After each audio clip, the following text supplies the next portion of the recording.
Claire Castro daw ang nakakahiyang spokesperson.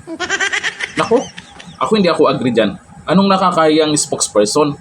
Siya nga mismo hindi nahiya sa ginagawa niya. Baka nakakatawang spokesperson. Oo.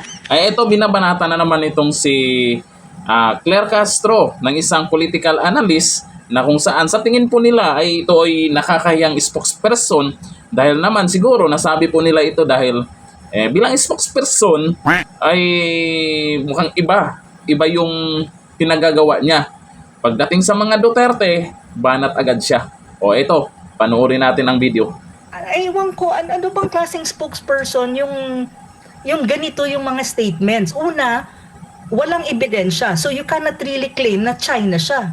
Alam mo yun, that's one thing. Nakakahiya, hindi lang sa China, kundi sa buong mundo, na ganito tayong mag-conduct ng ating politika or even yung ating sense of diplomacy.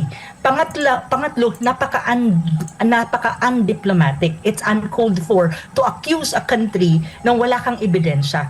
Pagtatawan tayo ng buong mundo. Actually, nung nakita ko siya, parang, my God, ito na naman. Yun na lang ang reaction ko. My God, hindi na ba tayo natuto na nagiging laughing stock tayo ng buong mundo dahil nga sa mga ganitong sitwasyon at ganitong mga pagsasalita ng ating mga government official. Pero ito, mas malala. Kasi spokesperson ka eh. Kaya nga kumukuha ng spokesperson eh. Para ayusin yung pagde-deliver ng mga issues at yung stand ng isang agency ng gobyerno at hindi siya maging controversial, mag-properly explain siya. Pero this one is not explaining anything. It's an accusation against a country na wala kang ebidensya. Ayon po yan sa isang political analyst. Agree ba kayo na ganun ang tingin nyo kay Claire Castro? Kung nakakahiyang spokesperson yan, nakakahiya din po siguro yung pinagtatanggol niya. Baka naman pwedeng nakakatawa din siya minsan. Kasi kung mawala po yan o mapalitan po ng spokesperson, ay mamimiss natin yan, lalo na yung mga sagutan niya.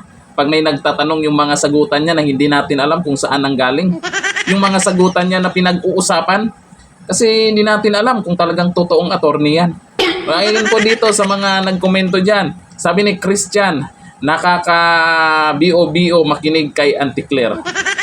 Siguro dito sa mga... Pag sumagot kasi, itong si Claire Castro, pag may nagtatanong dyan, di natin alam kung bakit niya nasagot yan. Kung ano yung iniisip niya. Mukhang iba.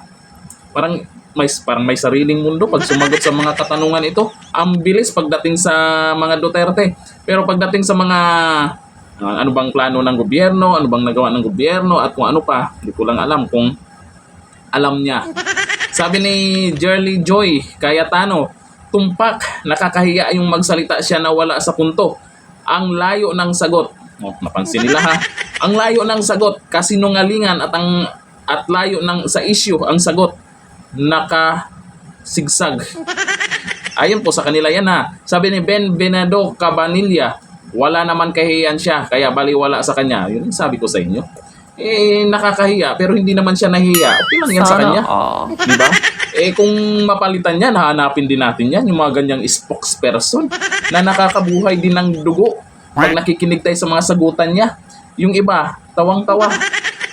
Sabi ni Regina Federico, correct kayo ma'am, nakakaya talaga si Claire Castro, lalo sa mga foreign na nakikita ang mga balita ng spokesperson ng presidente. Pag nagsalita si spokesperson ng presidente, pangkalye, kaya mga kapalmoks talaga. Ayon sa kanila, kung anong nakikita nila. Sabi ni Raquel, totoo na kaya yan si Auntie Claire. Maraming nag-agree dito sa sinasabi ng isang political analyst na nakakayang spokesperson yan. Sabi ni Tashi, ikaw na pinakamagaling Claire. Nakakahiya, parang kanto girl lang pa kung magsalita. Mukhang walang pinag-ara... ano yan? Attorney yan? Ano ka ba? Attorney po yan. Vlogger na attorney. Kasi nung nagbablog pa lang yan, bilib na bilib ako niyan. Kasi bumabanat din sa Marcos yan. Nagulat lang po ako na itong uli, naging spokesperson siya. Kaya siguro nahihirapan siyang ipagtanggol si Junior. Kasi noong nagbablog siya, bumabanat siya. Tapos ngayon, kailangan niyang ipagtanggol. Maintindihan din natin yan. Pero yung sinasabing nakakahiya, wala tayong magagawa.